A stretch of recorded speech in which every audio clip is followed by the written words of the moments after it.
वहीं खबर वाराणसी से। वाराणसी अपने समुदाय संपर्क को विस्तार करने के वाराणसी निवासियों को गुणवत्तापूर्ण स्वास्थ्य सेवाएं प्रदान करने के उद्देश्य से फोर्टिस हेल्थ केयर ने वाराणसी के एक प्रतिष्ठित संस्थान और बनारस क्लब के साथ साझेदारी की।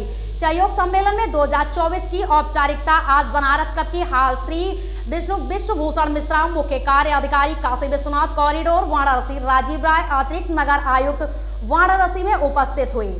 अपना पर्चा बता दें। मैं doctor Praveen Gupta, director and chief of neurology, Fortis hospital Gurugram. Sir, आज यहाँ प्रेस वार्ता क्यों बुलाई गई है?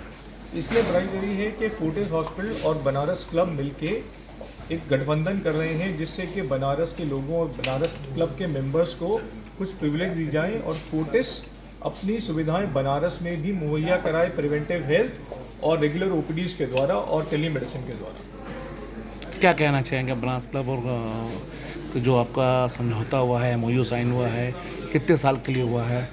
सर, ये फिलहाल 2 साल के लिए हमने एक समझौता किया है, जो आगे इसको यूज़ करने के बाद जो हमें लगेगा कि और प्रिविलेजेस हम दे सकते हैं, इसको एक्सटेंड कर सकते हैं, वो सब हम इनको एक्सटेंड करेंगे।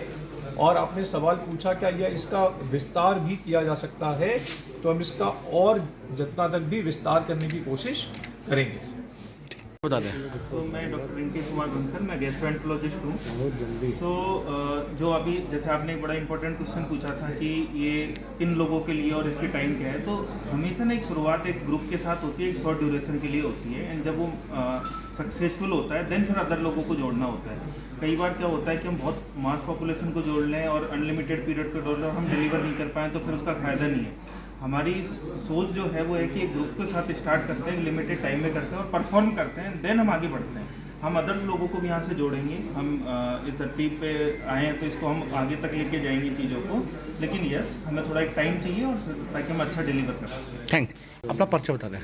मैं डॉक्टर वेदांत था, मैं कैंसर सर्जरी विभाग या सर्जिकल ऑन्कोलॉजी विभाग जिसे कहते हैं फोर्टिस हॉस्पिटल गुरुग्राम में, वहाँ उसका प्रिंसिपल डायरेक्टर हूँ। सर, आज फोर्टिस हॉस्पिटल और बनारस क्लब में कुछ MOU साइन हुए हैं प्रिविलेज कार्ड को लेकर, क्या क्या सुविधाएं आप दे सकते हैं?